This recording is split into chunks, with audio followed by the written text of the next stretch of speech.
লোকসভা নির্বাচনের দিন যতই এগিয়ে আসছে ততই সক্রিয় হয়ে উঠছে রাজনৈতিক দলগুলি।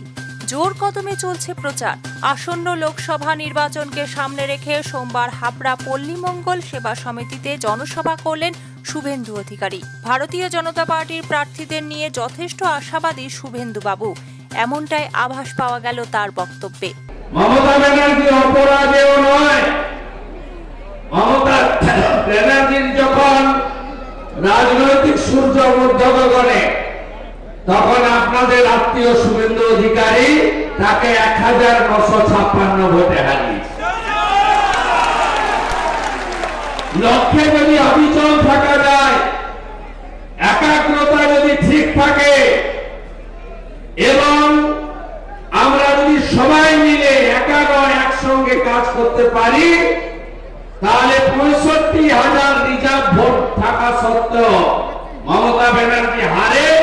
আর আপনারাও এবার চাইলে কাকলি ঘুষ দস্তিদারকে আপনারা হারিয়ে দিতে পারবেন। নামটা শুনেছেন তো? মাঝখানে কি বলেছি? সিএএ নিয়ে আমি আজকে ক্লিয়ার করে দিয়েছি।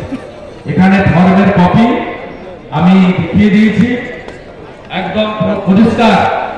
এখানে কোন মমতা ব্যানার্জি হাবড়ার মাটিতে দাঁড়িয়ে যা যা বলে গেছে সম্পূর্ণ মিথ্যা কথা।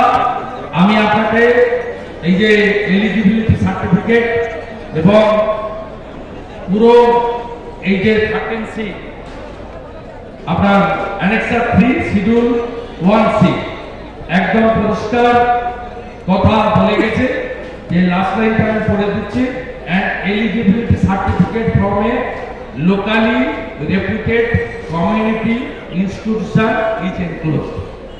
Nothing else. গোসাই, দলপতি, পুরোহিত যে কোনো প্রতিষ্ঠান থেকে একটি করে সার্টিফিকেট নিয়ে অ্যাপ্লাই করে দেবেন। ভারত সরকার সব আপনার কাছে সার্টিফিকেট পাঠিয়ে দেবে। মমতা ব্যানার্জির পুলিশ আর 71-এর আগে দলিল চাইতে পারবে। হাবড়া থেকে মলয় দাসের রিপোর্ট, নোবেল বাংলা।